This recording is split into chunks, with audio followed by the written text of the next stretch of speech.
Like I said in the last lesson, the single most important variable in determining diet success is your calorie balance.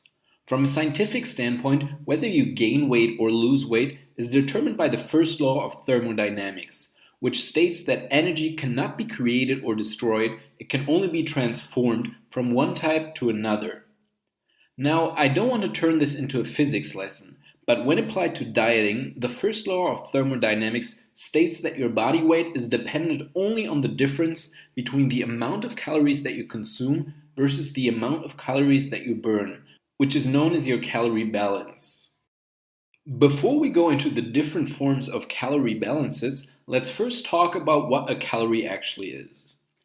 A calorie is the amount of energy needed to raise the temperature of 1 liter of water by 1 degree Celsius.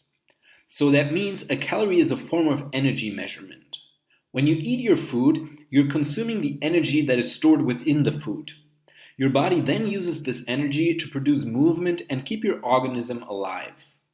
Alternatively, if not all energy is used right away, it can also be stored for later use. Some energy can be stored in the muscles and liver as glycogen, but these stores fill up pretty quickly, so your body will then store any additional calories in the form of body fat. Back to calorie balance. There are 3 different states of calorie balances, and you can only be in one state at a time. The first is a negative calorie balance. This occurs when someone burns more calories than he or she consumes.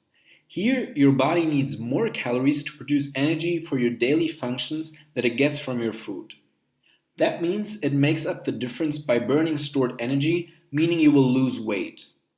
Because the necessary energy will come from the breakdown of body tissue, a negative calorie balance always results in weight loss. The second state is a neutral calorie balance. Here, a person's intake of calories is the same as the expenditure of activities and body processes. This means that all the calories you consume will be used for some form of body process and your weight will remain stable. Now, of course, calorie intakes and activities on any given day are not going to be exactly 100% the same, but over the course of weeks and months, a neutral calorie balance is quite possible. If your weight hasn't changed over the last few months, your calorie balance is almost always neutral. The third and last state is a positive calorie balance. Here, more energy is consumed through food than is being burned to produce body processes or movement. As I explained before, in this case, the extra calories are stored as either glycogen in the muscle and liver or as fat. Okay, so now that you know the fundamentals behind calorie balances, let's see how all this dry theory can help us with actual real-life dieting. What you need to understand is that your calorie balance will determine how much muscle you can gain and how much fat you can lose over any period of time. Why? Because calories are literally the building blocks of body tissue. If you want to build more muscle, you not only need to train, but you also need to provide your body with the necessary raw materials to form muscle cells. On the other hand, if you want to burn fat, you have to make sure that not enough calories are shuttled into fat cells to keep them the same size.